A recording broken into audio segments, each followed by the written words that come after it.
Whoa, buddy. Put that thing back in its holster. We haven't gone anywhere. I don't understand. Check out the MichaelDukesShow.com for information on how to get access to the podcast. The Michael Dukes Show. I have 2 guns, one for each of you. Firearms Friday. As Thomas Jefferson stated, it is the right and duty of the people to be at all times armed. Say hello to my little friend. I say that the Second Amendment is, in order of importance, the First Amendment. The right to keep and bear arms is the one right that allows rights to exist at all. The Michael Dukes Show. The right to keep and bear arms shall not be infringed. Firearms. From my cold, dead hands. Friday. Here's my rifle, this is my gun, this is for riding, it's for fun. Firearms Friday. Firearms Friday. Hello and good morning to you. Whoa. Hello. How are you? Good morning. Welcome to the program. Thanks for coming in and joining us this morning. We've got we got a lot of stuff to dive into and talk about and to discuss and to hang out and kibitz over. It is Friday, that one day a week that we get a chance to sound off on issues of a 2A nature. You know, the Second Amendment. We get to hang out. We get to talk about things. And oh man, it's a good day. It is a good day for sure. Coming on today, I actually have no guests today whatsoever. Normally, we finish up the show today with Willie Waffle for the weekend movie review, but he called me last night and we were talking and chatting. And anyway, he's got other things. He's busy this morning. Turns out he was getting ready to go on vacation. Thought he was going to have enough time and ended up not having enough time. And so here we are. But he did go through with me a bunch of his stuff. So I'll wing it. We'll talk a little bit about some of the entertainment stuff and, some good times. And he gave me his grades. He gave me what he ranked it and his thoughts on it and everything else. So we'll have a good time. He's just like, I can't make it in the morning, man. I got to go. So, I mean, what are you going to do? I can't hold him. I can't, string him up and do it. So it'll be a fun time for sure. All right. So, first and foremost, I guess the first thing we should say is that, the phone lines are open this morning. 319-527-3864. 319-527-3864. If you want to sound off this morning on anything related to firearms, the Second Amendment, I'm here for that. I am here for that. I'm here to talk with you about it, and I'm looking forward to it. I've got some stories, some of the headlines from around the country that we're going to be diving into and talking about. But for the most part, this should be a good. This should be just a good old fashioned conversation with you and me and all the listeners out there this morning. So feel free to spin us up and dial 319-527-3864. And the email address is me at michaeldukeshow.com. If you want to sound off and drop me an email during the show this morning, I've opened up the email. And I'll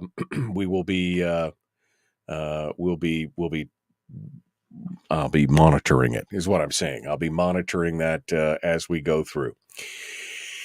And I think that's all it. Oh, you can also join us on Facebook, facebook.com/Michael Dukes Show. If you want to come on out and be part of the chat room there this morning. We got about 30 people who are joining us on the chat. I'm sorry, I'm a little distracted this morning because one of my monitors is flickering on and off. Like, I don't know what's going on, but it's flick, on, on, off, on, off. I'm just like, oh man. All right. So let's get into this here and talk about some of the stories that have caught my attention. One of the most interesting stories here this morning, the AP had a story talking about Gabrielle Giffords, who is now stumping for Kamala Harris in Pennsylvania as the campaigns for the potential presidential vice president picks come around. There's been a lot of talk that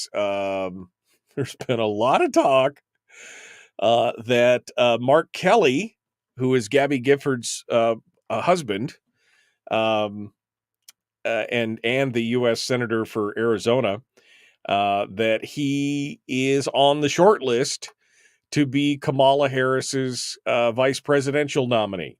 Now, that would be an interesting, well, let's just say it would be a very interesting pick coming from Gabby Giffords, who, of course, was wounded by that shooter back in, 2010, 2011, and started her own gun control organization. Her husband, Mark, ran it along with her for many years. And then he eventually made his way into the Senate. And so now you would have somebody who is vehemently anti-gun as being, as the vice presidential nominee. And and somehow I have a feeling that Mark Kelly would be a lot more. Well, I feel like he would be a lot more effective as some kind of czar than Kamala was. Remember when Kamala was the czar of the border? She was the border czar. And then all the newspapers said, well, she wasn't that. Except for that they reported on the fact that she was the border czar using those exact words. And later on, they had to go back and put a correction in and said, we inaccurately reported her as the border czar. I mean, there's no official title of czar anywhere in the United States government, but when you say that, people know what you're talking about. Anyway, she's the border czar, and yet she's done a horrible job. But Mark Kelly was an astronaut. The guy is a go-getter. I don't agree with his politics, but I admire some of the work he's done. And I think he would probably be a lot more effective as vice president if you gave him a thing, if you gave him a mission like that. And hey, that's a mission that's right down his alley. If you wanted him to be in charge of the new White House gun violence task force or whatever the hell they're calling it, he might take that under consideration and just run with it, which could be problematic for us. I'm a little concerned in that regard. Now, if she's not elected and he's not elected, then no harm, no foul. But if she does happen to make it in there, and there's no guarantees right now, Trump is ahead in polling by, I don't know, what is it, 2%, something like that. Harris is doing better than Biden was, but not by much. But if you did get a new combo in there, it could be it could be an interesting ball game. Let's just put it that way. But she's doubled down. Kamala Harris has doubled down on what she wants, right? Tom Knighton over at Bearing Arms just got a piece, just talking about her hypocrisy, because she's all about fundamental freedoms, right? We've heard this. She's all about fundamental freedoms. You keep using that word. I don't think it means what you think it means. She gets in there and she just comes in and she starts talking about it in front of the American Federation of Teachers, right? That's the AFT, not the ATF. It's the AFT. She doesn't get confused about that like Biden does. But, she told Republicans, according to the Dayton Daily News, when she was speaking, she told Republicans to, quote unquote, bring it on in what she described as a fight for our most fundamental freedoms. As she's a fight for our fundamental freedoms. In her latest stop on a whirlwind tour as the Democrats' likely presidential nominee after Biden abruptly dropped his bid for the second term at the beginning of the week, Harris praised unions as the foundation of the middle class, and she criticized Republicans for their views on gun control and public education. She said they have the nerve to tell teachers to strap on a gun in a classroom while they refuse to pass common sense gun safety laws. She then added, we want to ban assault weapons and they want to ban books. Okay. There is so much to unpack here in this one thing. Nobody's looking to ban books. Some people are saying across the country that certain books shouldn't be in school libraries where children are. Nobody's saying that those books should be unavailable anywhere. Just don't put them, especially sexually explicit books, in children's libraries, right? Okay. Any other library, and the adult section, hey, there you go. Bob's your uncle. Nobody's saying ban but that's how they phrase it. This is the reducto ridiculum, right? They reduce it to the ridiculous, where if you say, maybe you should move that, oh, you just want to ban it. Well, no, maybe you should just move it. No, you just want to ban everything you don't like. That's not what I said, but it is. That's what, it's that same kind of argument. We want to ban assault. Now, remember, she just got through saying that she is fighting for our most fundamental freedoms, and she wants to ban military-style rifles. Right? I mean, this is what she wants to do. Now, again, there's not a single state in the union that's asking teachers she said, teachers, they have the nerve to tell teachers to strap on a gun. There is no state that is requiring any teacher to carry a gun, be part of an armed thing, take any training, do any of that. There are states that have policies that allow educators or some of the staff members to do that after being vetted and trained that they can do that. And as you've seen time and time and time again, research shows that the quickest way to end an active shooter is to have both a resource officer and and armed staff members at a school. That's what happened. When the guns show up against the bad people stop. That's just how it works. Now, remember, back in 2019, while running for president, Kamala Harris told reporters and other things at Bloomberg that she supports a mandatory gun buyback program to get military-style assault weapons off the streets. So she wants to, she's all about our fundamental freedoms, unless, of course, they have to do with guns, in which case we're gonna do it. And this is a bigger problem here. She, first of all, she's a little more with it than Biden, a little more. I've yet to proven that she is the intellectual genius that the left is saying that she is right now. Remember her run for presidency, where she couldn't. She was the first to drop out of that presidential challenge back in 2020. She just could not hack it. She's quite honestly, she's an intellectual lightweight as when it comes to, issues and things like that. She's just not very good at that kind of stuff. But she's good at, being hip and talking to the kids and, doing the slang and all this other kind of stuff. So she's really reinvigorated a portion of that. But she's got some other questions to answer for, including a question that Cam Edwards is asking about Edwards, where they say, one of the things that they should be asking is, does Harris have a role as vice president? Did she have a role in the firsthand view of Joe Biden's decline? Did she see it? And if she did, why didn't she say, if you see something, say something? Trump was quoted again in the AP News. He was on the offensive at a rally in North Carolina, calling Harris a real liberal who's much worse than Joe Biden. He claimed, this is what the AP says, he claimed without evidence that Harris had misled voters about the health of the 81-year-old Biden and his ability to run the presidency. What, without evidence? She has been defending Joe Biden's candidacy right up to the point to where he signed that letter on social media that said he was dropping out of the race. She has been there as part of his team saying, oh, he's the sharpest he's ever been.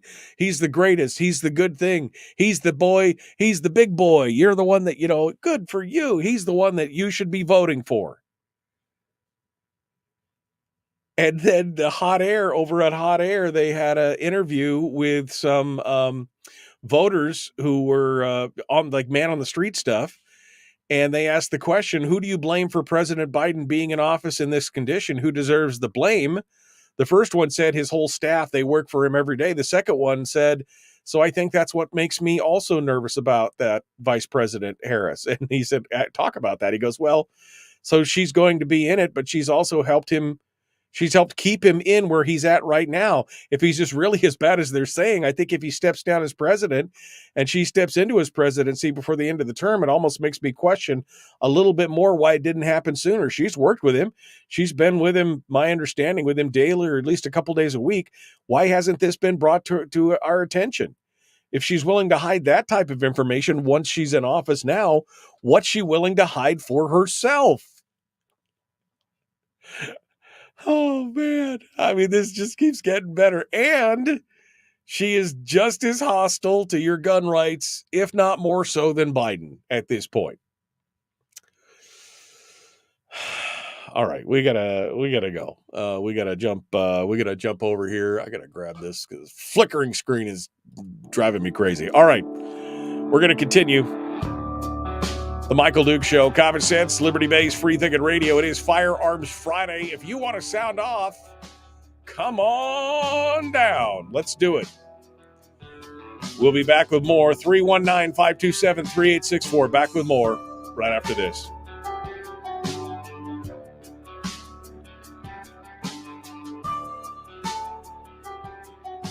If you missed the show, you can listen to it on your time with Dukes On Demand. Oh, and it's free. Like America used to be. Streaming live every weekday morning on Facebook Live and MichaelDukesShow.com.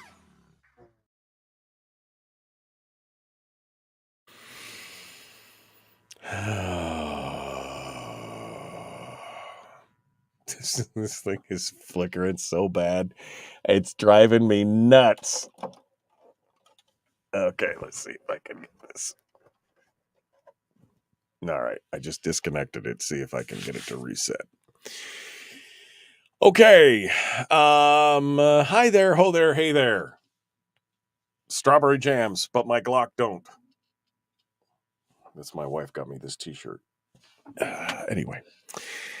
I'm going back up here.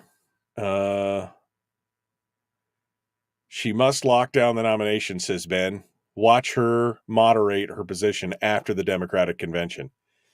Well, I mean, that would be interesting to see if she's going to try and moderate it. I mean, Joe was not really trying to moderate anything there. I mean, he's been pretty strident on his talking points, even before, right up into the point where he dropped out. I'm just scrolling up here. Any experience with urban carry holsters? No. None. I am not familiar with them, Brian. I've been getting all my holsters done by 40 Below Kydex in Fairbanks. Those guys have done some good stuff. I also down here Jason. What's the name of Jason's down here in Wasilla? Jason. Is it Jason Cook? He does Kydex down here as well. And I'm trying to remember. Quick Lock Holsters. Jason Cook, Quick Lock Holsters. He also, I've had him do one of mine as well down here. So they do some good stuff. But I'm not familiar with the urban carry holsters. Have I tried percussive maintenance on the monitor? No, but I'm considering it. Let me see if now that it's been unplugged for however long that was, let me see if I can plug it back in blind without seeing where I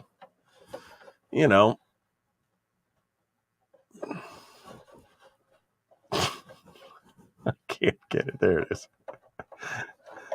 Oh, man. All right. Let's see if we can. Let's see if it'll stop flickering for a minute, because that was driving me. Nope, flickering. All right. I don't know if it's the monitor itself or if it's the feed cord. We'll have to figure it out here. Okay. Wonder if they'd allow the anarchist cookbook, says Brian, in the library. Well, I mean, it's possible they could.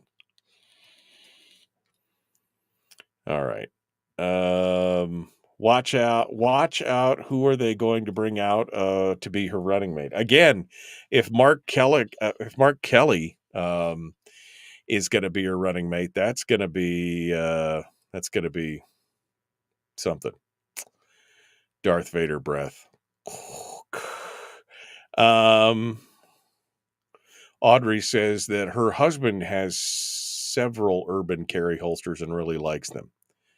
And then Ken over on YouTube said JM4 Tactical makes an awesome leather holster. It's all I use. And then Mike in Homer makes awesome Kydex in Homer. So Mike at Homer's. So GS got out of the business. I'll have to check with Jason over at Quick Lock. Okay, let me know. And he ordered one of these urban ones as well. He said he'll keep me posted. All right. Let's get going. Here we go. The Michael Duke Show. Common sense, liberty-based, free thinking radio. Like, share, subscribe, ring the bell, do all the stuff. Let's get to it. Here we go.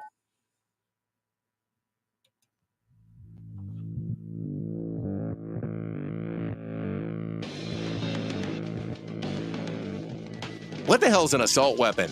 You know, if we could just figure out how to get all of the murder guns and the attack guns and not keep selling those to people and just sell protection guns, I think that would be great and solve a lot of problems. Does this mean that if we hurt your feelings, you'd consider the Michael Dukes Show assault radio? Okay, we can live with that. Here's Michael Dukes. Yeah, I mean, just make sure that when you're down at the gun store that you're only getting the protection guns. All right? None of the murder guns, only protection guns. All right, phone number to call this morning if you would like to sound off is 319-527-3864. 319-527-3864. I'd love to hear what you guys have to say on any of the topics that we've been chit-chatting about here this morning. Feel free to come on in and jump on board and get with the program. Anyway, Kamala Harris as the presidential nominee is, I mean, it's a little scarier than Joe Biden because Joe is such a hot mess, but not that much scarier. I mean, am I a little concerned? Yeah, I'm a little concerned. But only if she probably pulls somebody like Mark Kelly in on this, who I think is more of a go-getter and a smarter person than she is. I think that's where the problem can be. Because other than that, I mean, we've seen Tulsi Gabbard has done a very good job of basically deconstructing Kamala Harris over and over and over again. And maybe that will be her new. Maybe that will be her new hobby. Her new hobby will be taking apart Kamala Harris at all times and in all ways. But I mean, I think I keep waiting for somebody to ask that question of Kamala. Kamala, I mean, you've been around him day in and day out. You know, you get a chance to see him a couple times a week at least as vice president, right? You get a chance to see him at least a couple times a week or talk to him. And yet you've been saying he's the sharpest he's ever been. He's the man. He's the myth. He's the legend. He's the one that's supposed to do this. And then he's does, then I mean, you've basically been gaslighting Americans. And they're just letting her dodge the bullet on this. The news media again has gone from outrage that how dare they try and gaslight us to, oh, look at how great Kamala is. I mean, they just immediately went back in the other direction. But I mean, it is what it is right now. What else we got here going on? What are some of the big news stories that I want to jump into? The FBI director had some interesting things to say about the attempted assassination of Donald Trump. And, I just don't know why. I don't know why he would poke the bear, I guess is the phraseology that I want to use on this. I don't know why he would poke the bear on this issue of Trump and the assassination attempt and the bullet. It's an interesting topic, but some other things came out during Ray's FBI Director Ray's testimony in front of Congress, so we're going to get into that here in a minute. But let's first and foremost go over to the phone lines and see what you guys have to say this morning. 319-527-3864. Let's go over here. It looks like it's Carlene and Kodiak. Good morning, Carlene. How are you? Good morning. I'm well, thank you. And you? I'm doing A-okay, my dear. What's on your mind today on this beautiful Firearms Friday? Okay, a couple of months ago, Charlie Kirk went to Mar-a-Lago, Nick Begich III did, and Speaker of the House Mike Johnson, also Shanna Burke of the Financial Issues, all about the same 2-week time period. And then I was wondering, why in the world would Melania stay? So I got into my library and got out the book Mar-a-Lago, Inside the Gates of Power at Donald Trump's Presidential Palace by Lawrence Leamer. And I finally got to page 246, and it said that he's not a fan of Trump, but he said in the shooting's aftermath, Trump had called for strong gun control measures.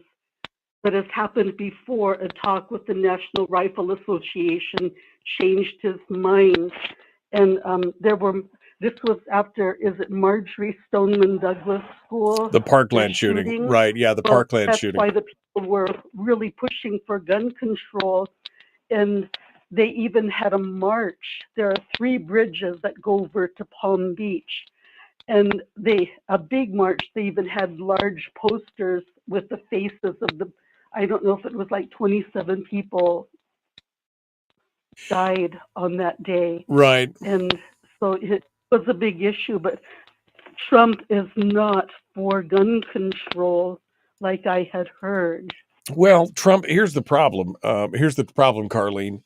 Trump is for, in many cases, he is for exactly what is popular opinion of the day.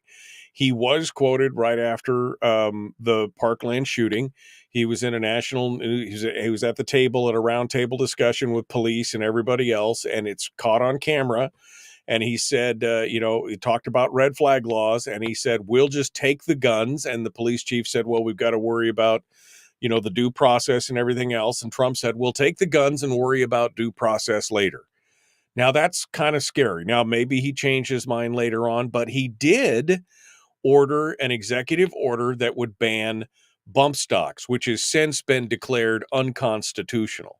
So he, while I'm not saying that he is as anti-gun as Joe Biden, he's not really a strident Second Amendment supporter. He's a Second Amendment supporter when it's beneficial to him in that regard. I don't think he really cares personally one way or the other because he's an elite. I mean, he was able to get a concealed carry permit in New York when the average person would never have been able to get it because of who he is.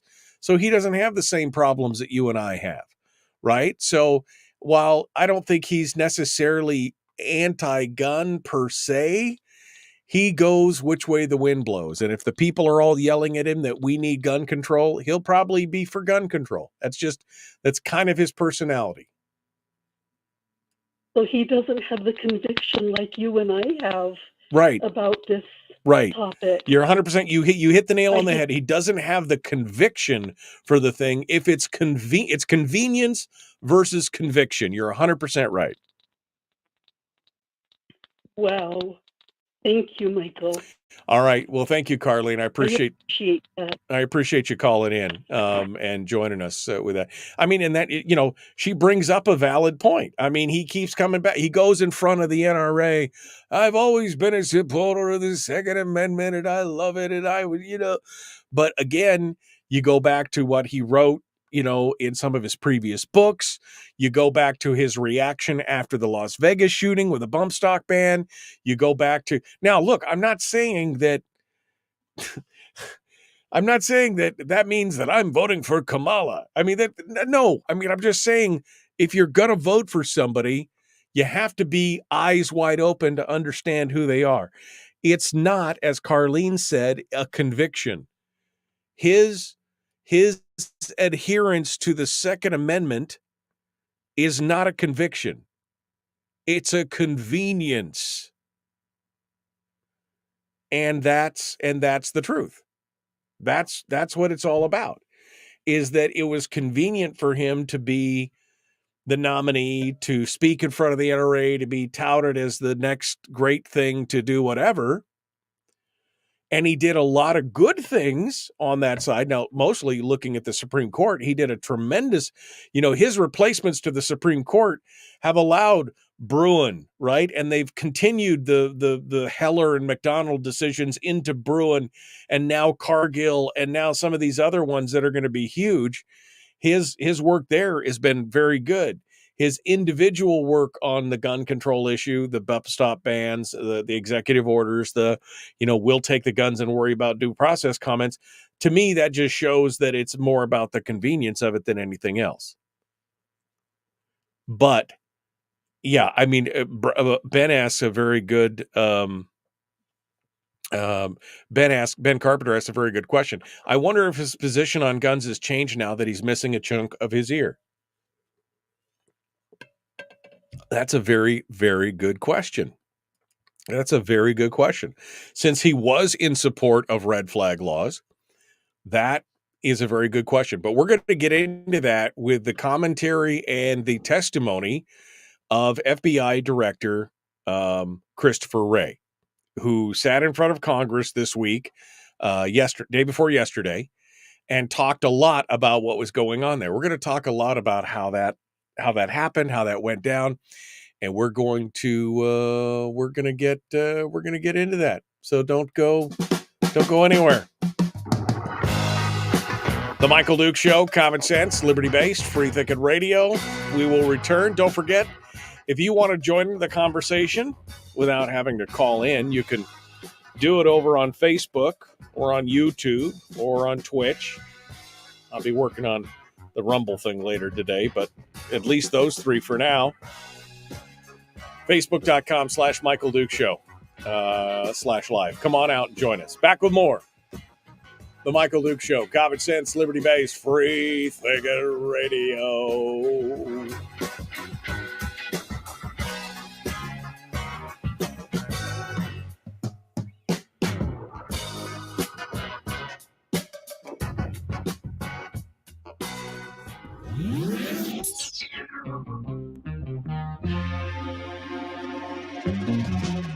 running on 100% pure beard power. Oh, also some coffee. We dip our beard in coffee. Ha, nice beard. The Michael Duke Show.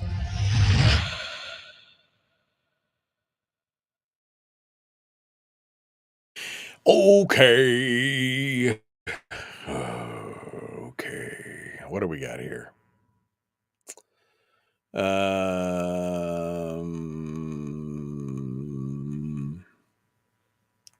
Why isn't JD Vance going to be there when the president of Israel is going to make a speech to Congress today?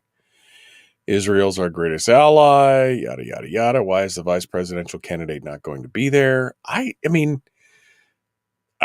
okay, I don't know. Henry, I think you're reading way too much into this, brother. I mean, I really do. I mean, it's not a slap in the face to Israel. I mean, I don't know. Okay. Going back up here. Trump banned bump stocks. Rick says, I wonder if Don Jr. straightened him out on that issue. I don't think it's going to be, Jeannie says it's a moot subject. The current tidal wave of decisions from SCOTUS will curb their continual barrage of simpleton arguments. Yes. Again, I think that was one of the biggest contributions that Trump has at this point is the contribution to the SCOTUS, because they're the ones that are making some of these great decisions. Chris says that the NRA is just as bad as Trump in that regard. We're going to talk about that here in a little bit because, the NRA is now like, hey, look, we fixed ourselves. Come back to us now. Come back, my Britties. It's interesting. Cam Edwards or Tom Knighton's got an article on it that is pretty good. Let's see. But what stopped the assassination attempt? A good guy with a gun. Why didn't it stop it sooner? That's my question. They had this guy in their sights and they let him. I mean, I have a lot of questions about the timeline of this whole thing. I mean, I really do. Oh.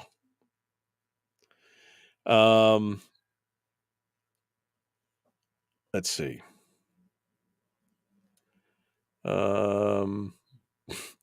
Wonder if he should carry. Somebody is, Rick was asking, do you think Trump will start carrying concealed? I don't know. I mean, as a president, a modern day president, I mean, probably back in the day, I imagine that some of these old cowboy presidents, they probably were carrying, but in the modern day, is any president ever concealed carry? I mean, if I was president, I would conceal carry just because.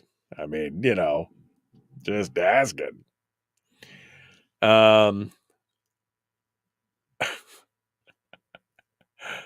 And then he says that would be cool. He opens his jacket and shows he's, showing his shoulder holster or whatever. Interesting. I mean, it would be interesting to see if any modern day presidents carried concealed. Okay. Red flag laws were on the books long before Trump. Yes, no, I know, but it wasn't just about red flag laws, Jeannie. It was his whole attitude of we'll take the guns and worry about due process later. I mean, he didn't issue an executive order at that moment. He didn't do anything, but it was his whole attitude of we'll take the guns and worry about due process later. If you're not worrying about due process before you take anything, we have a problem, because due process is the cornerstone of American jurisprudence. And if you don't have that, you've got a problem, right? It wasn't necessarily just about the red flag laws. It was about the fact that he was willing to pitch due process into the toilet. That was the problem. Okay. Just how accurate is the average AR-15? Certainly not a quarter MOA. No, certainly not a quarter MOA. The average AR. Maybe a varminter is a little bit better, but the average for sure. Absolutely for sure. All right, let me see if I've fixed this thing here. Stop flashing. Whatever you're doing, stop flashing. Don't flash it. Don't flash it. There we go. Okay. We're going to continue on here, jumping back into it here in just a second. We will continue with discussions and phone calls. 319-527-3864, 319-527-3864. If you would like to sound off, I'd love to hear what you have to say. I don't know if Fred from Rhode Island is out there or not, but we'd love to hear what Fred has to say as well. We will continue on. Here we go, the Michael Duke Show, common sense, liberty-based, free-thinking radio. Like, share, subscribe, ring the bell, do all that kind of stuff. Let's get to it. Don't flash me, bro. I know, I feel like one too many hits with a snake, man. I'm just like flickering in my eye, edge of my vision, and it's just driving me crazy. All right, here we go. Let's do this thing. Well, 3, 2, 1. Let's go. Over 5 seconds out. Who am I kidding? 5 seconds out. Randy's turn to call in. Oh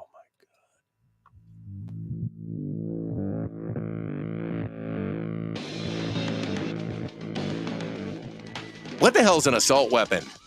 What isn't? If I assault you with a penguin, doesn't that make it an assault weapon?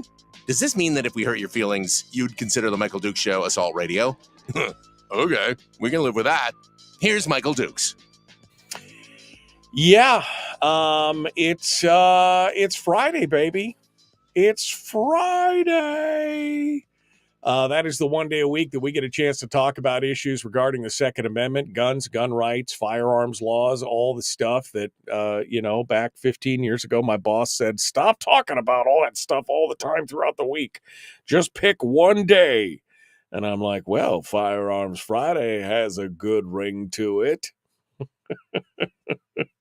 Firearms Friday has a great ring to it. Let's just do that. And thus, Firearms Friday was born.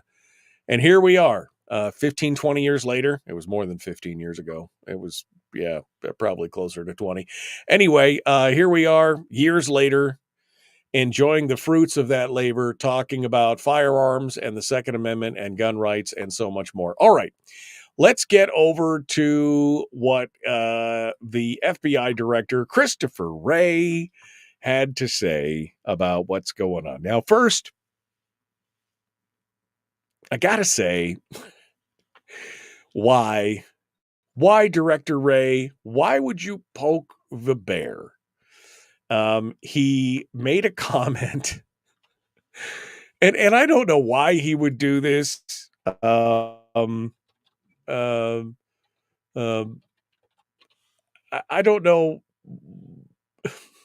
I don't know why he would get up there and say during his testimony, saying that he didn't know if Trump had been hit by the bullet. That's essentially what he said. He said that it was whether it was a bullet or a piece of glass or shrapnel or whatever else. He raises questions over whether it was a bullet or shrapnel that hit the ear. Now, why would you do that? He said, with respect to the former President Trump, there's a question about whether or not it's a bullet or shrapnel that hits his ear. I don't know why you would make something out of that, first and foremost, because there was some discussion about whether or not maybe it was a piece of the teleprompter, but video and pictures later show both because the teleprompters are like plates, right? They're like plates of like tempered glass or plastic that tilt over and that shoots the words up, and they sit on both sides out in front of the out in front of the podium, and they sit out in front of that. And pictures after the shooting happened show that they were still both intact. So what glass, what shrapnel? I mean, nobody knows, right? Nobody. But again, even if it was just shrapnel and not a bullet, even if it was, why would you make that a point of contention? You know that's why would you poke the bear in that regard? Even if the internal investigation is like, well, we're not sure if it's a bullet or a piece of shrapnel. Why? Why would you? I don't understand. Why would you do that? All right. So first and foremost, why would just stay away from that? Then he goes on to reveal some very interesting things about the shooter himself and the family and what was going on. In the aftermath of the of the attempt, a lot of press went into the question of where did the shooter get its gun. Now, the ATF was able to trace it back to the killer's father. At least one report crowed that they were able to do that because of the controversial practice of using records of closed gun store. Turns out that it wasn't that way at all. According to the director, the dad sold the gun to his son, all following the law, and didn't do it. That this was all legal and lawful, and nothing would have stopped this from happening. Interestingly enough, they told the House Judiciary Committee that there were 14 guns in the house of the shooter's family. Like that was a huge big deal. And so, some of us here in Alaska are like, 14 guns, man, that's a good start. But they said the weapon that he used for the attempted assassination was an AR style rifle that was purchased legally, and that after purchasing the gun legally sold the gun to his son. This changes none of the arguments against the calls for gun control in the wake of the shooting. He didn't steal the gun. There's still no chance that any new gun laws would have kept him disarmed in any way, shape, or form. Some will say maybe universal background checks or long gun purchase limits or anything under the age of 21 might do something. That's not how it happens. Many universal background check requirements have exceptions for close family members. So even if you go and buy a gun and later on you want to give it to your kid, many places where they have universal background checks exempt close family members like father to son. Age limits are usually about purchasing the firearms, not about owning one. I owned a firearm when I was 15 years old. How? My dad gave it to me. My dad gave me one of his rifles. It was my firearm. I could not purchase it, but I could legally, I could own it. Well, I did own it. I don't know if it was legal at the time. 18 is usually when they say. But anyway, all of this is being all coming out and thrown over again. But of all the things that came out of all this discussion, the thing that Ray wanted to die on the hill on or make a big deal about was whether or not Trump had been hit by an actual bullet. He said the investigation is very much ongoing. Okay. I mean, I don't understand why somebody would bring that up that way, especially with people who have been ultimately convinced that this is, I just don't know. The campaign spokesman, Stephen Chung, also blasted Christopher Wray and said, anyone who believes this conspiracy BS is either mentally deficient or willfully peddling falsehoods for political reasons. I just don't. I mean, is that what he was trying to say? Was that it was not an attempted attack? I mean, people died. That this was not an attempted assassination? What? I mean, I just don't understand. Come on. Why would you even stick your hand into that meat grinder? I don't even understand. Why would you do that? Anyway, but Christopher Wray going on to talk about all these things, again, just proving yet again that more gun laws would not have stopped this attempted assassination or this whole problem, because everything was done legally and lawfully.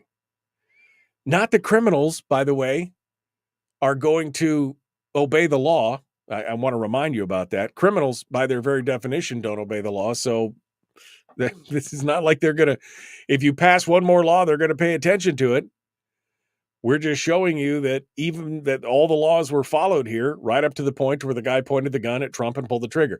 All the other laws were followed, right? Again, how you think that you're going to legislate evil or insanity is beyond me.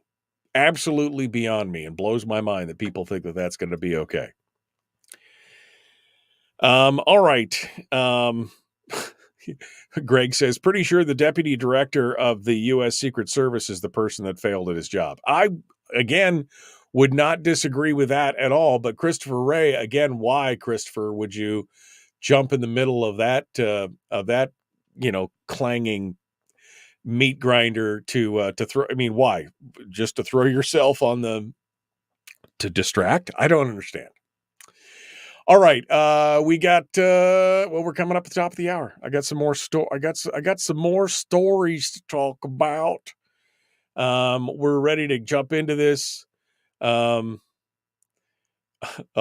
and Jeannie also makes a point. Thank you, Jeannie. Jeannie in the chat room says, Christopher Wray, because Glass would have a hard time making supersonic speed sufficient to rupture the man's eardrum, because his eardrum was ruptured. That's how fast it was going when it went by, and how close it was.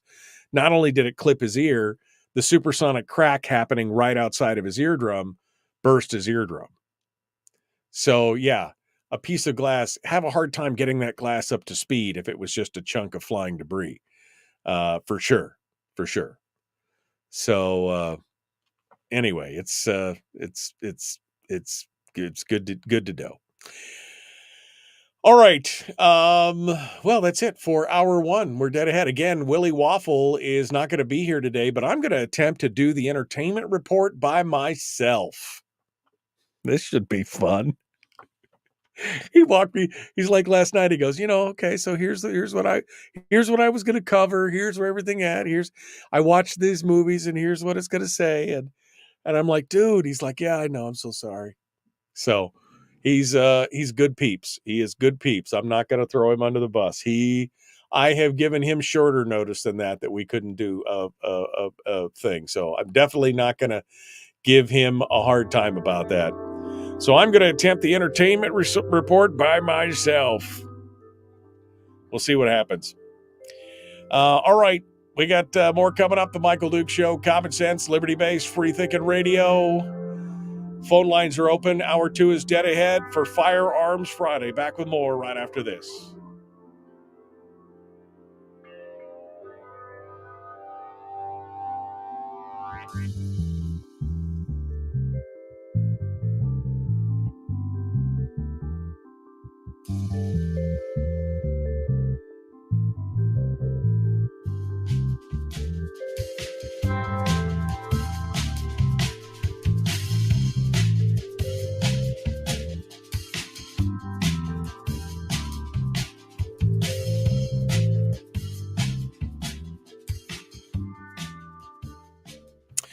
No Willie today. Why? Well, because Willie was going on vacation and he thought he was going to have enough time to do it this morning, but today his vacation started about 4 hours ago.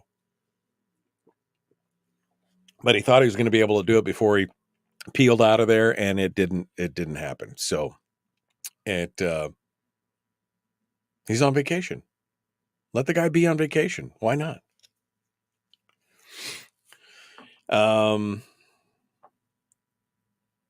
Let's see. Chris. Hypothetically, if this was the first shot of the next American Civil War, will Trump be entitled to a Purple Heart? I guess? Question mark? I mean, I don't know. I don't know, man. I just don't know.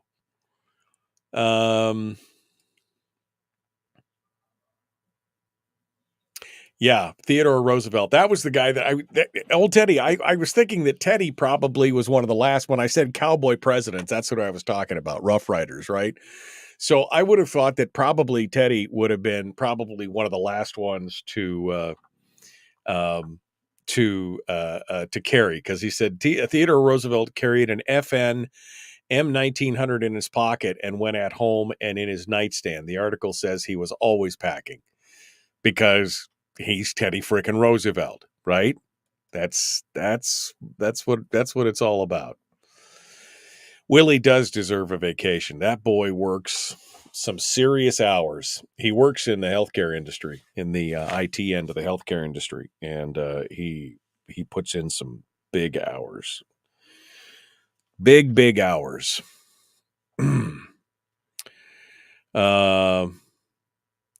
Yeah, that's right. Teddy Roosevelt was shot in the chest and then made his speech while he stood there wounded. I mean, yeah. If you want to look up the term badass in the dictionary, it has a picture of Teddy Roosevelt. I mean, it has a picture of Teddy Roosevelt. Now, he did some crazy things, right? Frank is right. He was the maker of the National Park Service, and he got a lot of the park things going on, but he was also kind of a badass. I mean, you got to admit, the guy was pretty bad to the bone. That's for sure. Okay. How about Hawaii saying it does not have to listen to SCOTUS? There is no right to carry.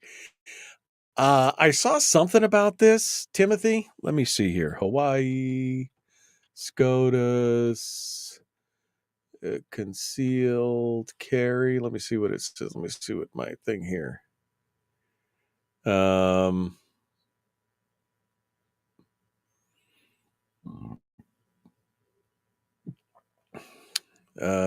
Hawaii top courts uphold gun laws, criticizes but this is back in February.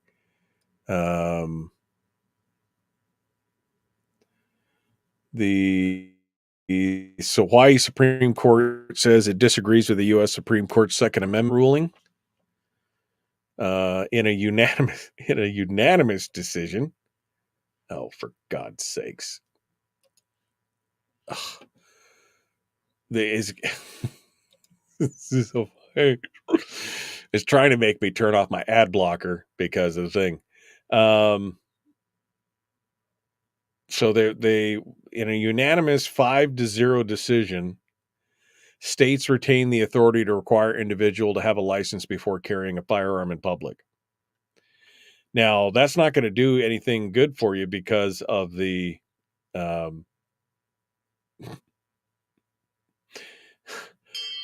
because that's that, you know, there's still the supremacy clause out there that they're going to have to deal with. I'm just looking to see if there's anything new since then. There's been a whole lot of stuff come out of that since then. All right. Yeah. Okay. All right. I am good to go on that. Let's see. I don't know why the Russians I keep getting these submissions on my website from somebody in Russia. I don't know what they want. I don't know what they want. They want to take me down. Take me down. All right. Let's keep things rocking and rolling. We're ready to go here. I'll send in my stuff. I got your email invite. I'm already booked up, Harold. You got to send.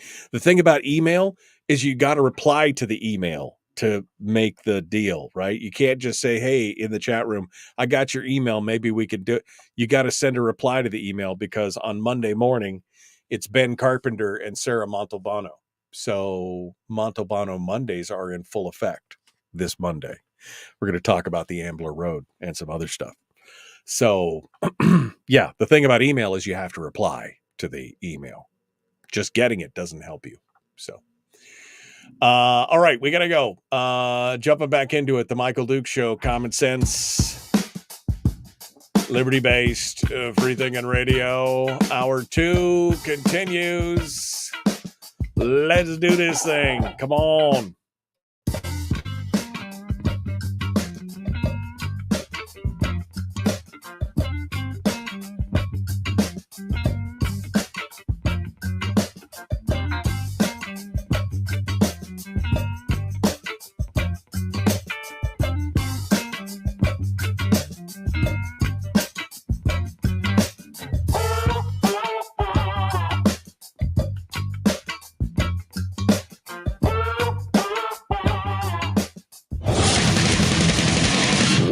buddy, put that thing back in its holster. We haven't gone anywhere. I don't understand. Check out the MichaelDukesShow.com for information on how to get access to the podcast. The Michael Dukes Show. I have 2 guns, one for each of you. Firearms Friday. As Thomas Jefferson stated, it is the right and duty of the people to be at all times armed. Say hello to my little friend. I say that the Second Amendment is, in order of importance, the First Amendment. The right to keep and bear arms is the one right that allows rights to exist at all. The Michael Dukes Show. The right to keep and bear arms shall not be infringed. Firearms From my cold, dead hands. Friday. Take my rifle, this is my gun. This is for fighting, it's for fun. Firearms Friday. Firearms Friday, your chance to sound off on issues of a 2A nature right here on the Michael Dukes Show. Welcome back to the big radio program, hour 2 of the show today. And we've got some things to talk about with this. Of course, Firearms Friday is the one day a week we get a chance to talk about issues related to guns and the Second Amendment. Now, normally in hour 2 at the end of the show, we finish up with Willie Waffle, who gives us our weekend entertainment review. Unfortunately, Willie is on vacation, and we thought he was going to be able to make it, but he's not. So he and I chatted last night, and he kind of gave me the rundown of all the things that he wanted to talk about and everything else. And he said he has faith in me. And then he patted me on the butt and said, "Go get him, Tiger." I mean, it wasn't really like that, but it was close. That's what it felt like. So Willie gave me all the details and everything else. And so I'm going to attempt at the end of the show today, I'm going to attempt to do my own entertainment report. It's not nearly as fun as it could have been with Willie. I should have recorded it with Willie last night, but I didn't. So it's okay. Anyway, we're going to have a good time, and we're going to enjoy ourselves. Meanwhile, the first couple hours of the show today, first couple segments of the show today in this hour, is what I meant to say, is going to be open line, open forum. We got the phone lines open at 319-527-3864. Any topic that you want to jam on, as long as it's related in some way, shape, or form to firearms and the Second Amendment, we'd love to hear what you guys have to say. We've also got discussions and some stories. We were talking during the break about how the Hawaii Supreme Court is ignoring the U.S. Supreme Court decision on Bruin. We've got some discussions about how the ATF has been backed up against the wall yet again by the courts. Remember we talked about Hickok 45 last week and their problem with YouTube? Well, other people are having problems now with Facebook and Instagram, including U.S. Olympians and Paralympians who are having a problem with Facebook and Meta and YouTube and everybody else. And another revisit of what's going on with the NRA. We talked a little bit about this earlier, but just in passing, so we're going to do that. But first, let's go to the phones, see what you guys have to say. 319-527-3864. Ron is on the line, up from the great location of, I think, North Pole. Good morning, Ron. How are you? I'm well, thank you, Michael. Just a thought on Mr. Ray's testimony. Number one, those folks who are hearing the testimony, i.e. the members of Congress, are people from all walks of life having no particular expertise in exterior ballistics. And Mr. Ray there is head of the most recognized law enforcement agency in the world in all likelihood. And what he says should, by those people, by his thinking, respect his opinions and knowledge about exterior ballistics. So I would say the reason he responded in the way he did was pure hubris. You think he was just being, I'll tell them, I'll show them what I know. You think he was just trying to show off and trying to talk down to them, or what? I think you have at least you have at least a two-pronged approach there. One, as you point out, to show off, which would be the hubris, and two, to misdirect the direction of the hearing. Oh, to derail it in that regard. I could see that. I could see him saying something and taking one for the team, so to speak, just to derail the hearing so that they could get off on it and show, the outrage, because of course the politicians then have to be outraged by the fact of saying, of course he was shot with a bullet, and it degenerates from there. So you're right. Maybe that was the whole intent. Maybe the whole intent was hubris and to derail the direction of the hearing.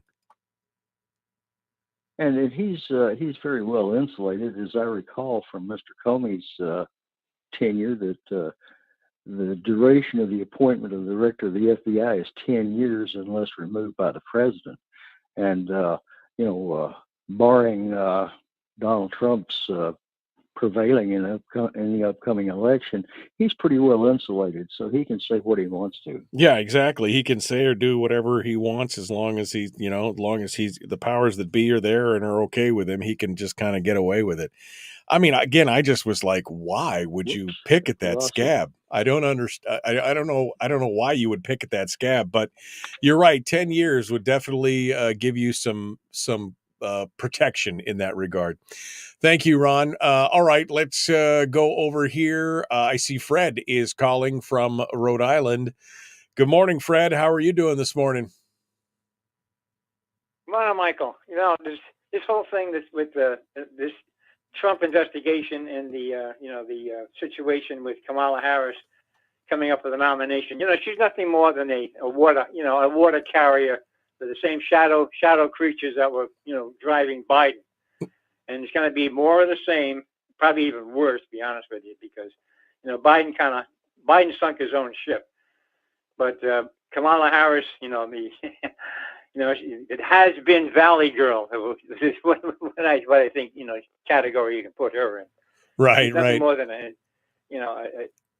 TikTok figure, as far as I'm concerned. She has absolutely no substance whatsoever as far as her standing, and her past record is horrendous.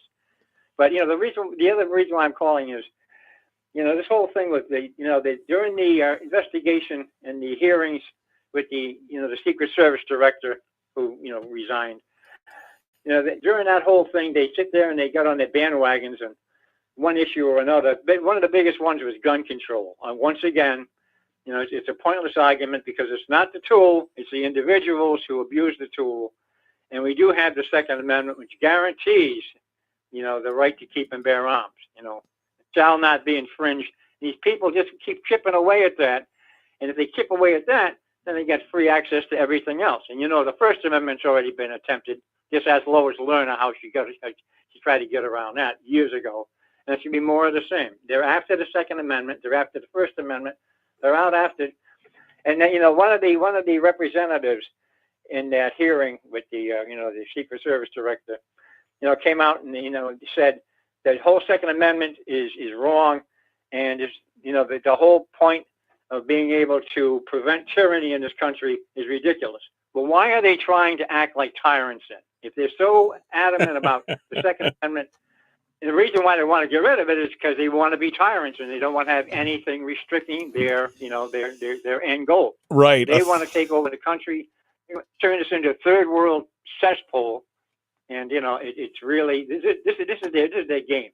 Right. Well, everything else they're saying is just crap. To quote that sage wisdom from South Park, authoritarians gonna authoritate, right? I mean, they want to say this Second Amendment is ridiculous. Who are you going to protect yourselves from? We've got F-16s and nuclear weapons. Who are you going to protect yourself from? And then people just say something like Afghanistan, and it's ridiculous. But you're right. That's kind of the reaction from many people in the big pro-government side is, well, how are you going to fight back against us? It's ridiculous. You shouldn't have these guns. But if the day that those guns disappear, it's going to be the beginning of the end. You look at Vietnam and you look at Afghanistan. I mean, you're talking about people running around in pajamas with outdated AK-47s, third hand from the Soviet Union given to them, in pajamas and bicycles, and they beat the crap out of us in Vietnam. Okay, you want to go up against a sophisticated military? You know what? Don't hold your breath, because it ain't over till it's over, and you'll be damn surprised. It's not the weapon, it's the determination. It's determination that wins the battle, not the weapon. Right. No, I mean, look, I agree with you. I agree that this is this is the whole point of the Second Amendment, is to protect our rights to be able to defend ourselves against enemies, foreign and domestic. And these politicians, they just don't like that. Again, it goes right back to that whole idea of we know better than you how to live your life. And if we could just get everybody on board get everybody with the program, it would be fine. But all you pesky people want to have your individual rights, and that just gets in our way, and that's part of the problem. Well, we've seen it around the world, and I'm convinced it's global. It's a globalist influence that's trying to take this country down, and the rest of the countries too. Didn't they just have an assassination attempt or an assassination in Japan? Didn't that just happen recently? There was one in Japan here not too long ago where the guy are in there too. Yeah, well, the guy had actually built a shotgun, some kind of electrical discharge shotgun or something, and he attempted to kill the prime minister of Japan. So, I mean, again, in a country that had major gun laws and everything else, this guy had built it was like a shotgun phase rifle or something. It was pretty crazy. But that's it.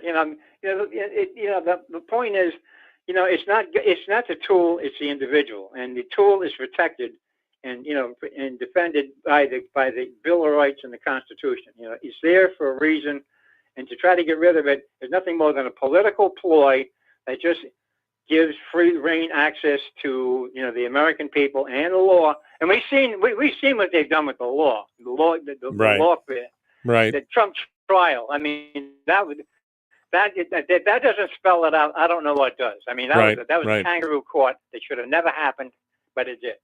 They allowed it to happen. All right, they made it happen. All right, Fred, I gotta bail out here. Thank you so much for calling in. As always, it's good to hear from you. Happy Friday, and have a good weekend. Okay. You too, Michael. Take care now. All right, thanks so much. We got time for one more call here before we go to break. I believe this is Carlene again. Good morning.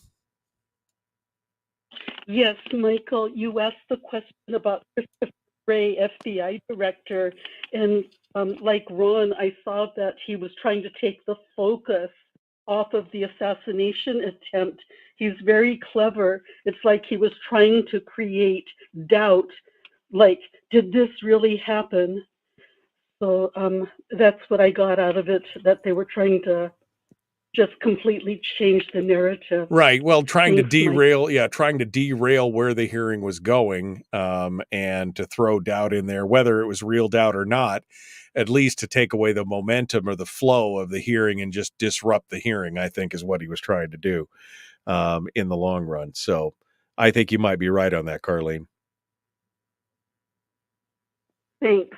All right, thank you for your call. Appreciate it.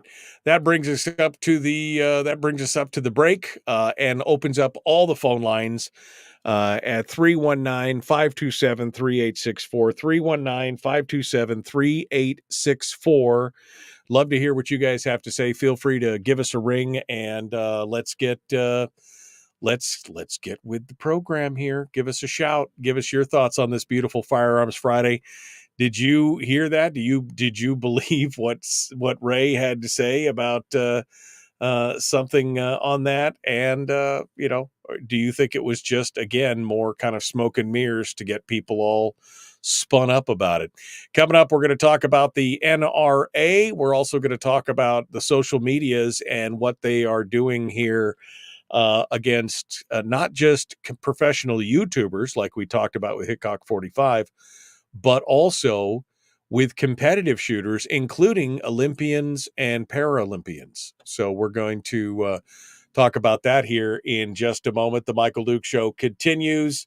Common sense, liberty-based, free-thinking radio. Back with more in just a moment. Don't go anywhere. We'll return right after this.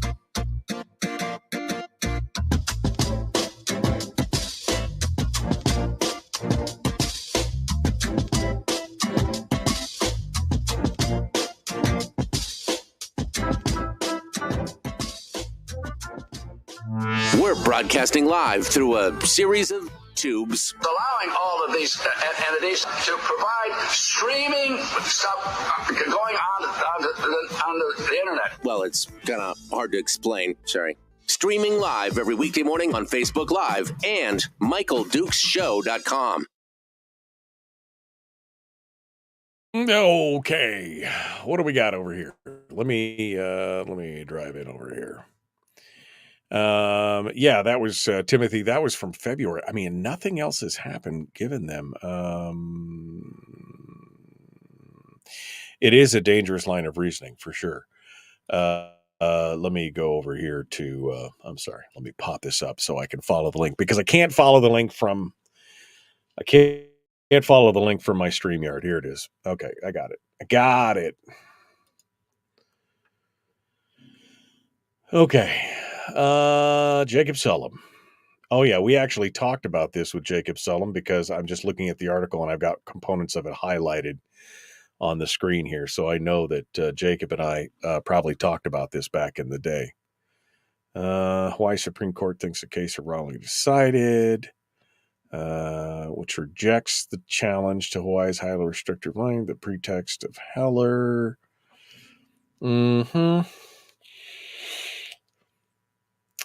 Hawaii's Attorney General asked Hammond to reconsider, arguing that Bruin does not stop states from requiring a license before bringing a firearm in a public place. I'm just saying, in heaps scorn on the U.S. Supreme Court amendments. Until Heller, the Supreme Court had never ruled the Second Amendment afforded an individual right. Heller flipped the nation's textual and historical understanding of the Second Amendment. No, it didn't. It flipped the prosecutorial and government's interpretation of it, but not the actual individual. We all understood every other right in that Constitution is an individual right. Somehow you're saying that just because you don't like guns, that right was not an individual right, and this whole thing just flipped it. Yeah, okay. Sorry. I'm a little agitated by that again. Need to highlight that as well. Okay. I'm just looking to see what the end result of this was. I'm looking back here. What's it say? Hawaii, blah, blah, blah.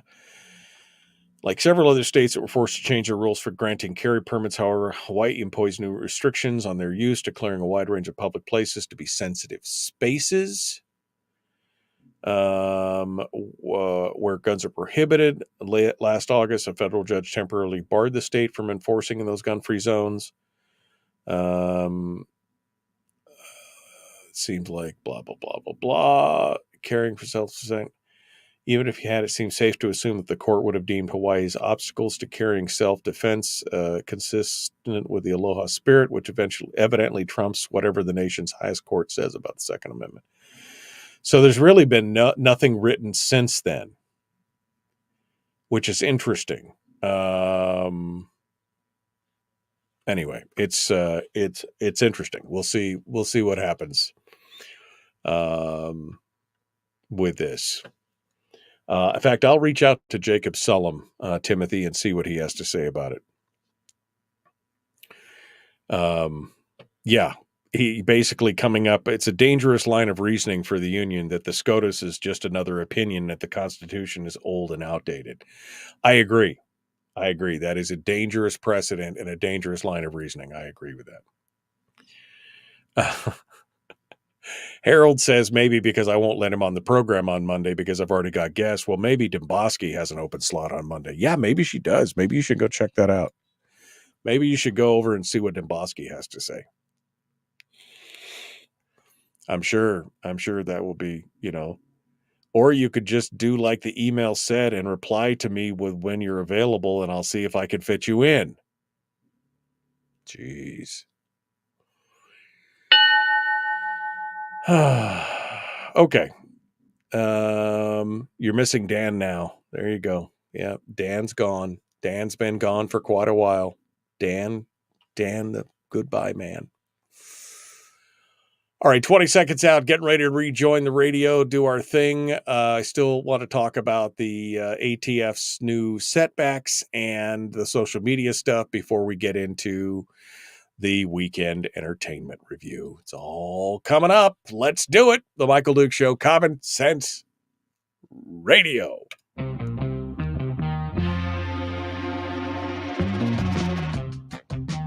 What the hell is an assault weapon? Does that mean that if we hurt your feelings, you should consider the Michael Dukes Show assault radio? Okay, we can accept that. Here's Michael Dukes. Kind of a dick, but somewhat funny. Wow, it was kind of, maybe. Do you really think that I'm kind of, I didn't think I was. I just thought I was, and that's what I thought. I thought I was all those things. That's what I thought, but maybe I'm wrong. Maybe I'm wrong. Welcome to Friday, my friends. Oh, if you can't have fun today, I don't know. Just get out and go do what you need to do. Just go out there and enjoy life. Take a deep breath of fresh air and move forward. People at the ATF have got to be saying this same thing to themselves over and over. Deep breath, deep breath. We're not going to lose our relevance. We're not going to lose our power. Oh, it's not going to happen. Don't worry. It's not going to happen. I'm sure that's what they're doing in the halls of power at the ATF, because one thing after another has been smacking them down on their front door day after day after day. A federal judge has now ruled in Texas that the ATF's rule classifying FRTs, forced reset triggers, is unconstitutional and incorrect. In fact, he said it is it is an overreach by the Biden administration. And in the ruling on Monday, the U.S. District Court Judge Reed O'Connor, remember that name, that guy's been doing he's been doing the Lord's work in Texas. He granted a summary judgment to the National Association of Gun Rights, which sued the ATF over the rule last August.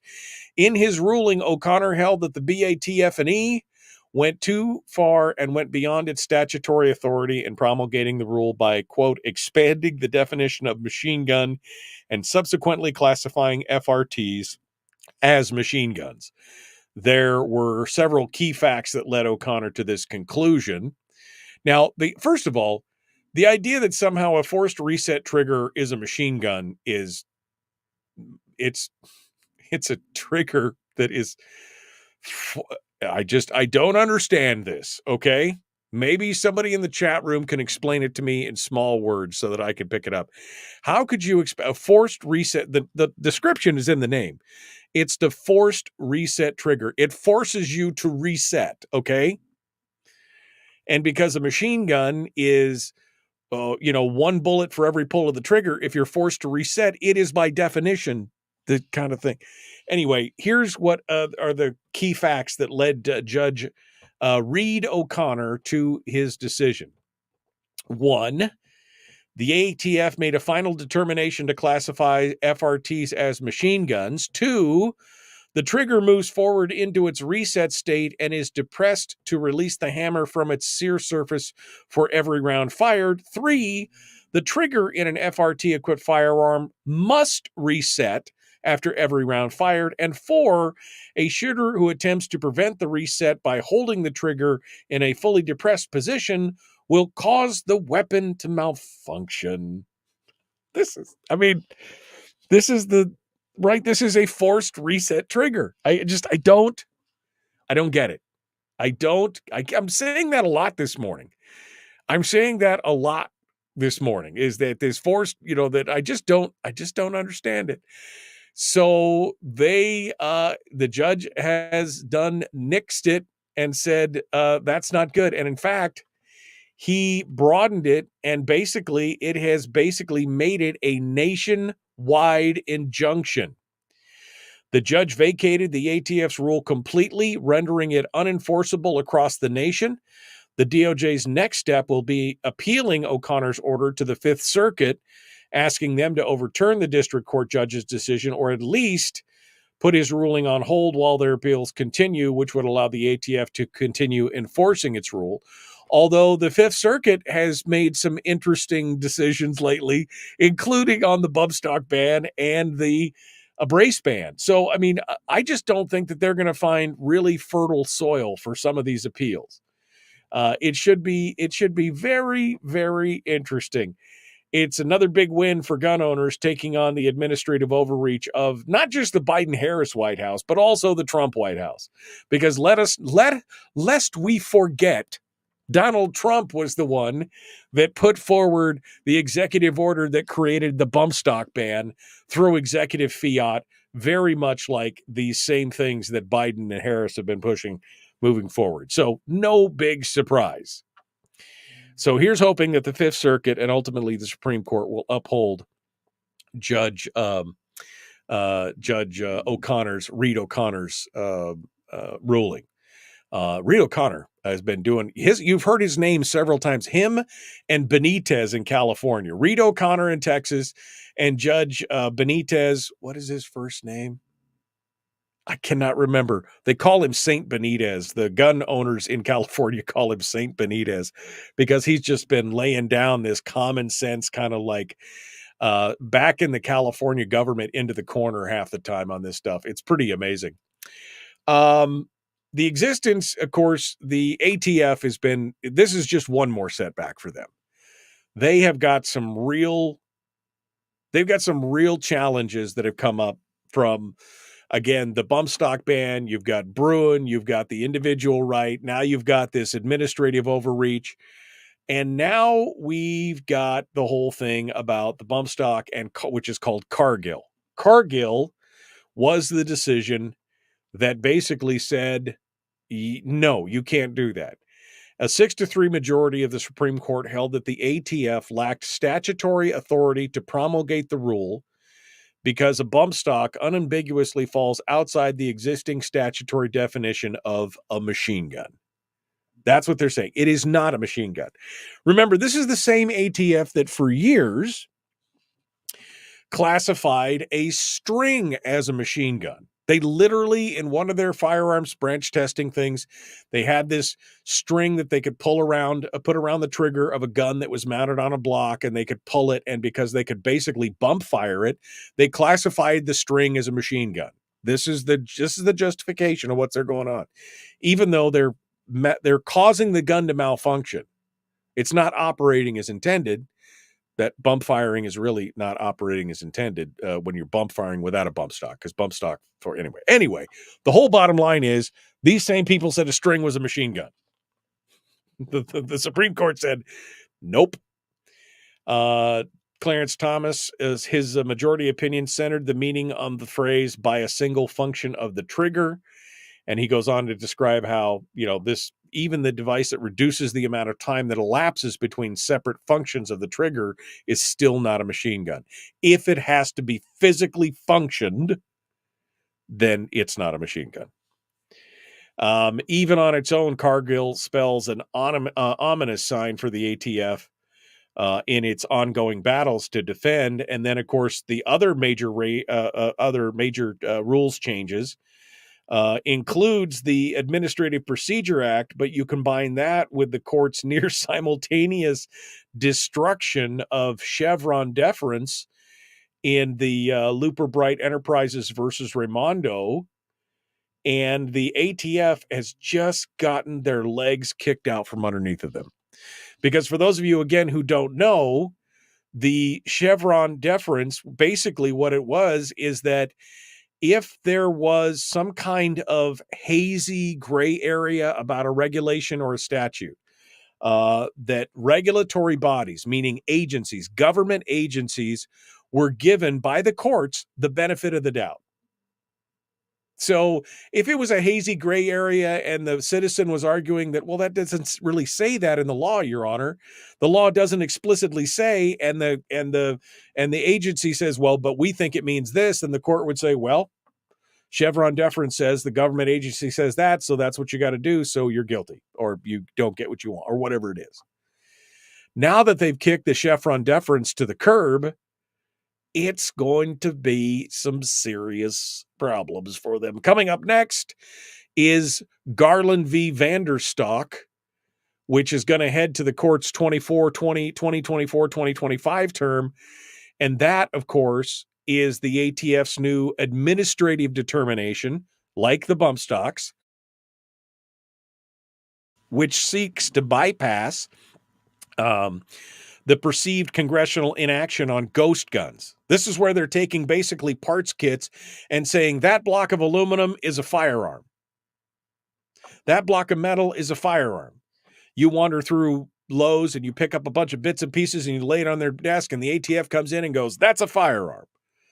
That's what Vanderstock is fighting back against. Again, that administrative overreach, how they're going to basically pass a final rule is where they're going to define ghost guns and weapon parts kits by updating its interpretation of what the agencies can regulate as a firearm under the Gun Control Act. So ATF is having a real bad week, month/year so far, right? ATF is not doing well in all of this stuff, not to mention the no-knock raid that killed the airport manager down in Arkansas and everything else. It's not a good time to be up in the ATF's hierarchy right now. You guys are just gotten one loss after another. So we'll see. We'll see what happens. We'll see what happens here, but it's not going to be great. Not going to be great for them, which is good for us. Anything that's not good for the ATF, in my humble opinion, is good for us. So we're all good about that. Let's see. Do I really want to, what do I want to talk about? How much time I got here? I got time for this. So remember last week we were talking about Hickok 45, right? And Hickok 45 was basically, his whole channel had been basically demonetized. They were threatened. They've had this channel for 16 years with hundreds and thousands of videos. And YouTube was apparently just going to shut them all down. Just didn't even care. 7.5 million subscribers means nothing. They've got an agenda and they're going to stick to it. Well, but it's not just the YouTubers, the social media chasers, right? The guys who are just out there for the clicks or anything else. Now, other companies, including Meta, which owns both Facebook and Instagram, are out there doing exactly the same thing that Google was doing. Imagine you go to Instagram because you follow Stephen Curry. You're not following him, but you know Stephen Curry, and you want to look at his Instagram, but it won't show you his Instagram because you don't follow him. Or post from a U.S. Olympic track star, Noah Lyles, that highlights his running shoes, right? But you can't see it because you don't follow him. Well, that's what's going on right now. U.S. Paralympic athlete McKenna Gear was shadow banned by Meta after a post sharing her love of the shooting sports. According to the Wall Street Journal, Ms. Greer shared a photo on Instagram of the air rifle she used to qualify for the Paralympic Games. The company flagged the photo as out of line with its guidelines and informed her that non-followers wouldn't be able to view her account or content in Instagram search and explore suggested users or similar features. Meta wrote in its explanation of why they wouldn't promote their account, she said, "Our recommendations guidelines help to promote content that fosters a safe community on Instagram." She said, "I've always feared the day the media would censor my sport and speech just because I use firearms. The day has finally come." USA Shooting Board member Tim Rapulli shares with the Wall Street Journal, Greer isn't the only competitive shooter to run afoul of Meta's ridiculous community standards.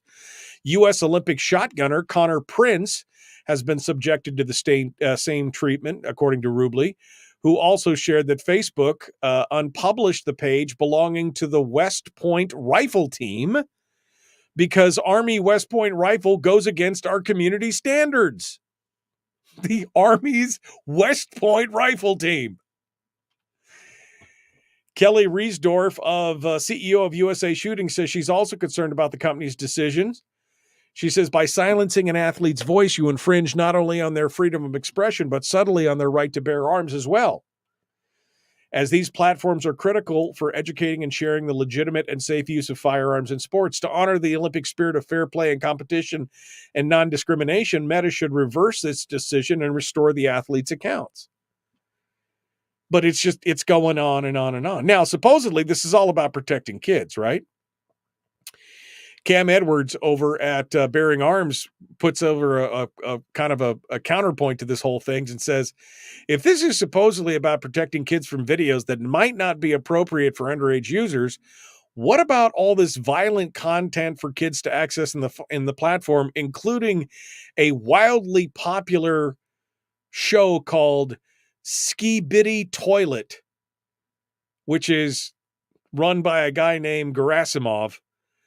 He has 400,000 followers where you can watch clips of the latest episode of Ski Dibby Toilet, human-headed toilets blasting away at each other with energy weapons. But that doesn't violate community standards. That doesn't do it. But if you display an air rifle, that could be a whole different story. But toilets, people with weird black toilet heads running around in this disturbing red-eyed demonic thing. Oh, that's all okay. Don't worry about that. But an Olympian or a Paralympian with a gun, no, we couldn't have that. That would just be wrong. Wouldn't you know it? Wrong. All right, we're going to continue. We're going to do the entertainment report up next. Why? Because I can. So let's get to it. We'll be back. The Michael Duke Show. Common sense, liberty-based, free-thinking radio.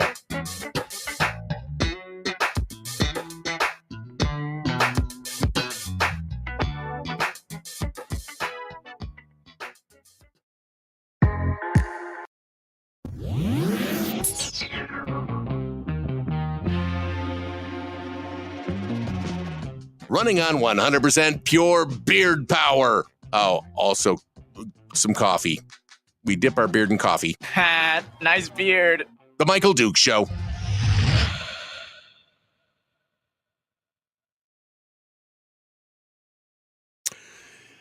Okay. All right. Where was I? So irritating. So irritating. Yeah, they've been up there for 15, 16 years. That's crazy, isn't it? I mean, what do you think about it? They started the thing in like 2008, I think is what they said. 2008, 2009, something like that. So it's crazy. Harold,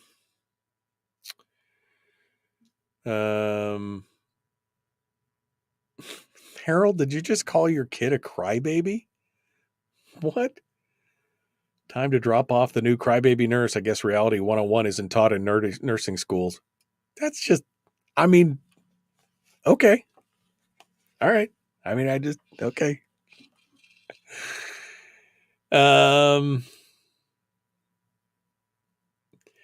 We just call them Blinkies.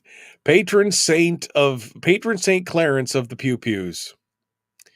I don't know what this link is to, Brian, but I want to go figure it out. What is this link to? Is it still up on the screen? No, it's not. Doggone it. Am I going to echo back to myself? No, because I muted yes. See, I muted it. Where is it? I'm looking for it right there. What is this YouTube video here? I need to mute that site before I start popping it up and popping it in. Oh, okay. So I got the link. Thank you, Brian. I don't know what it is yet. What is this? The trap that could unravel the entire... Ooh, and that was like at a specific... All right, I'll have to watch that. How long is it? It's only 2 minutes long. You guys can't hear the audio from my YouTube. I don't know why. I've never been able to figure out why you guys can't hear my audio from my YouTube. But for some reason, let me see if it works.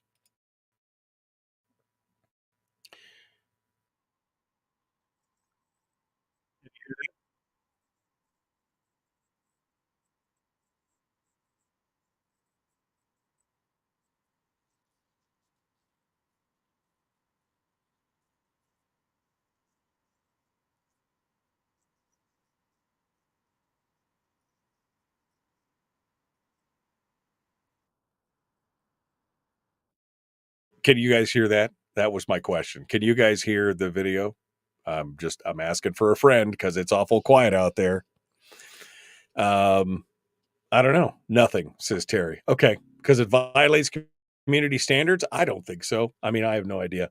I can hear no video from YouTube onto the thing. Actually, I can hear no desktop audio, I guess I should say.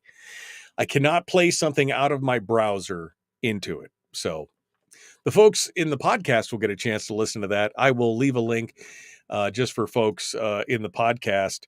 It's from the Washington Gun Law is the name of the channel. And the title of the video from 3 days ago is The Trap That Could Unravel the Entire NFA. Ooh, baby. Ooh, baby. I'm ready. I'm ready. Let's see. Okay, so I'll watch that later. I'm gonna have to watch that whole thing later. And I could close that because I didn't need to read that. Okay.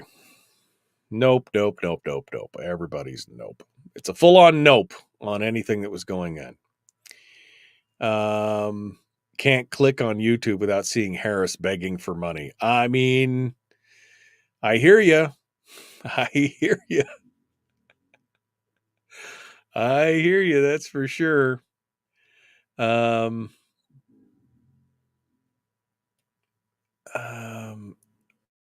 I don't know here what's going on. Do you support paying for full? What's this? I'm sorry. Frank. Oh, I think Frank is talking to Miguel. Do you support the Fairbanks Nurserboro taxpayers paying for full tuition college classes at UAF? Paying for, like if they go, they have to pay full tuition? Or paying for as in subsidizing full tuition? That's a good question. Good question. Okay.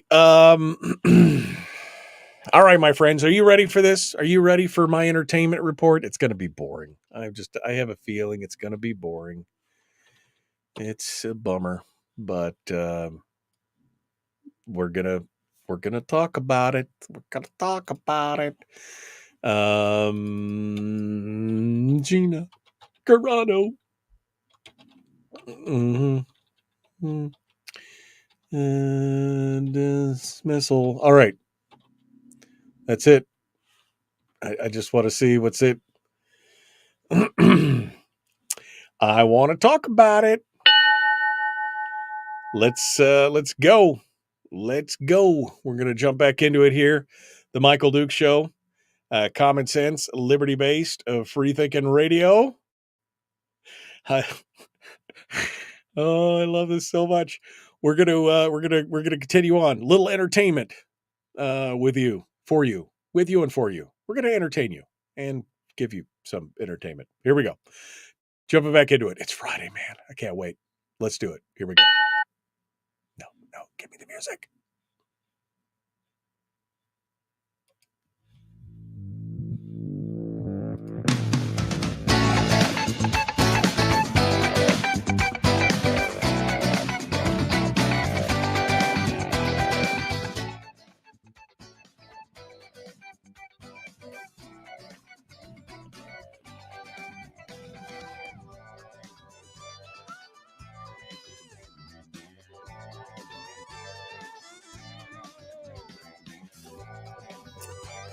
Okay, let's get to it, shall we?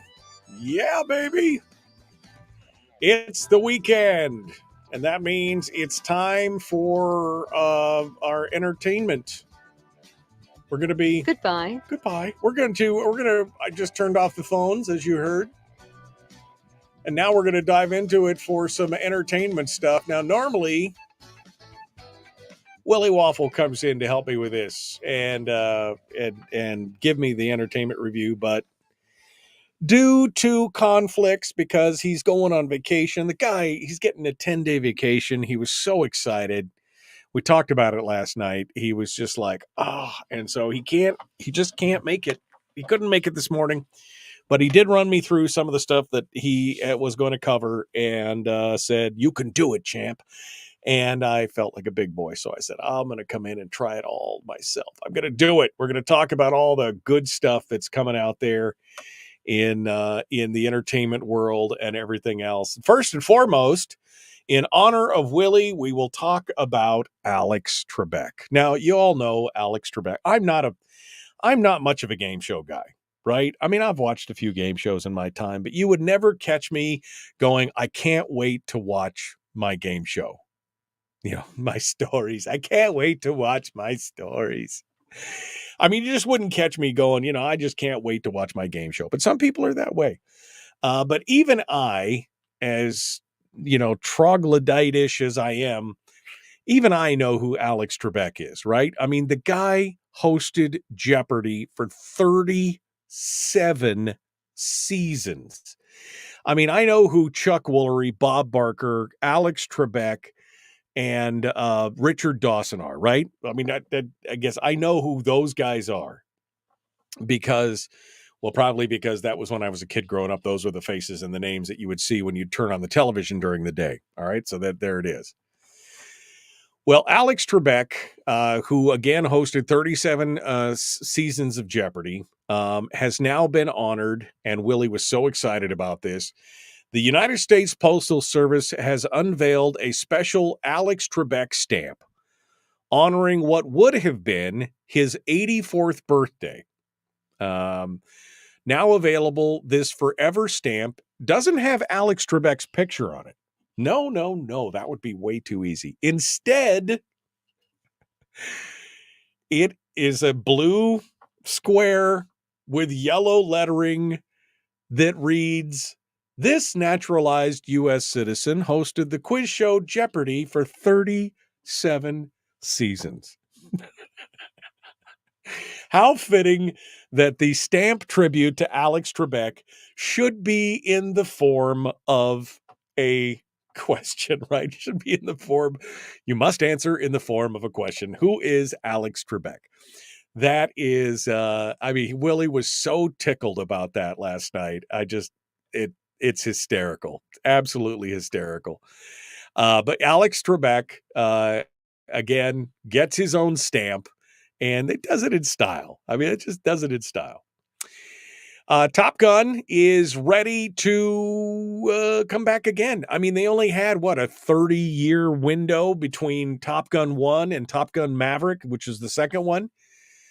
Well, apparently they're not going to rest on their laurels. Top Gun and the star of Twisters, Glenn Powell, who was out on the red carpet or out on the press junket for the new movie Twisters, right? The rebooted tornado movie. He accidentally let the cat out of the bag while he was promoting Twisters. He was on a podcast last week, and when he was asked about the filming of whether or not there was going to be a sequel to Top Gun, because he was also in Top Gun 2, he said, well, I got a date for shooting, and then immediately was like, well, but I can't tell you what it is. Those long form podcasts will get you every time, man. You get relaxed, you get not thinking, and then you say something that you regret. He refused to divulge any additional information, but was joined by Tom Cruise at the European premiere of Twisters. So that's going on as well. I got to say that this, for me, is personally good news. Gina Carano, who, if you were following The Mandalorian, got booted by Disney because she had the audacity to have an opinion that Disney executives didn't believe in. And she has now sued Disney with the help of Elon Musk, who basically has been saying he's going to fight back against the woke mind virus. The lawsuit, which Disney had asked for a dismissal on, that dismissal was declined. The judge, Sherilyn Peace Garnett, likely means was done by Sherilyn Peace Garnett. It likely means that the suit is going to trial, and this will be a jury trial. She sued Disney early this year over her high-profile firing from The Mandalorian, in which the company said that her, quote, social media posts denigrating people based on their culture and religious identities are abhorrent and unacceptable. Which, if you go back and actually look at, I'm not going to get into it, but it was nothing that. It was basically her comparing some of the lockdowns and some of the other things they were talking about to putting people in camps, which, a lot of people felt that way. Disney argued that there's a First Amendment right to choose employees who properly convey their values, even when those choices would otherwise violate state anti-discrimination laws. And they cited the Supreme Court Boy Scout case. But the judge says, unlike the Boy Scouts or the JCs, defendants are not members-only nonprofit organizations. Instead, defendants are for-profit corps who, as relevant to this lawsuit, employ actors such as the plaintiff as well as administrative staff to create television and films. Judge Garnett wrote, adding that Disney has not identified any evidence in the complaint or otherwise to substantiate a claim that they employ public-facing actors for the purpose of promoting the values of respect, decency, integrity, or inclusion. So the question is, and Willie and I were talking about this last night, is this going to go to trial? Or are they going to settle out of court? Because Disney could not have a worse look than trying to go through this with Gina Carano in the open, especially with Discovery. It's going to be horrific. All right. And finally, Willie gave, he's got two different pieces. We don't have enough time for both because I'm obviously not as fast as Willie. Dirty Pop, the boy band scam. It's a Netflix documentary series, a 3-part series talking about the Ponzi scheme king who is behind the Backstreet Boys and NSYNC. He said that thing gets 3 waffles. He said it's a very, he said it was the thing you didn't know that you wanted to watch, even you just didn't know. He says it's great. And finally, Deadpool and Wolverine, the movie. Deadpool is lost in life. He's lost his purpose. He doesn't know what to do. He gets recruited to help clean up faulty, stray timelines. But soon he realizes he's got to find Wolverine to help save the day. And Willie said, this is a 3.5 waffle, absolute giggle fest from one end to the other. And I can't wait to watch it. So, should be interesting. All right, folks, we're out of time. We got to go. Monday, Ben Carpenter, Sarah Montalbano, The Michael Duke Show, Common Sense Radio.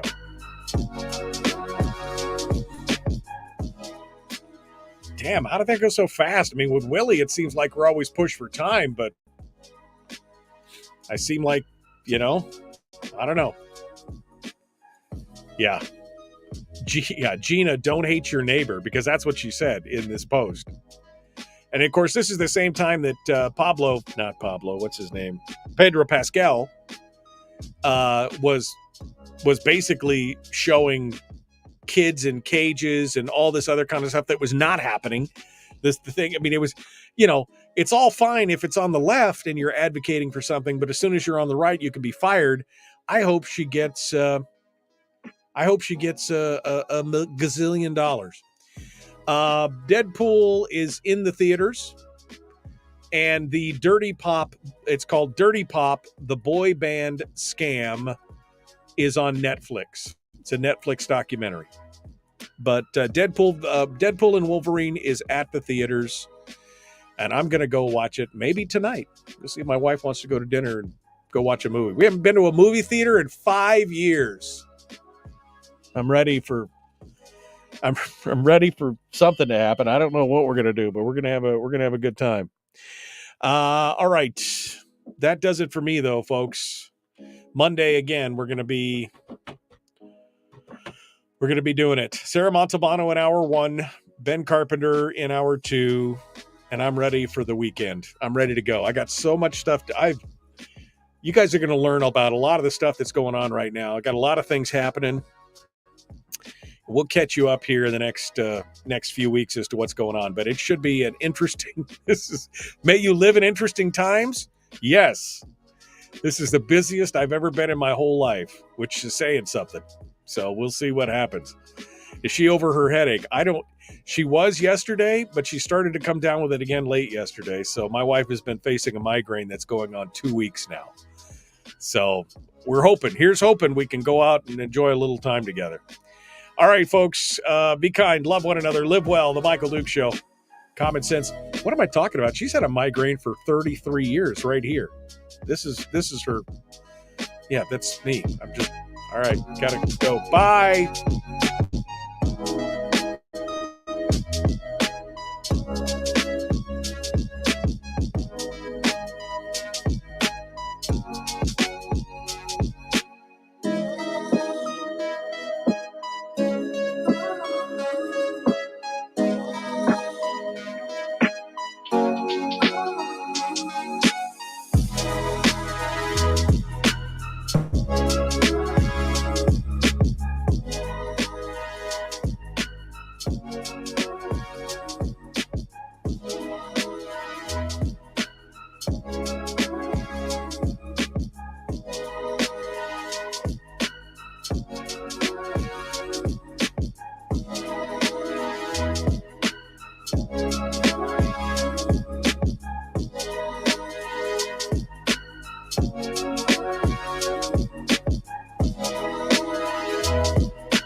We've shed our terrestrial radio skin, and now we are slimy lizard internet people.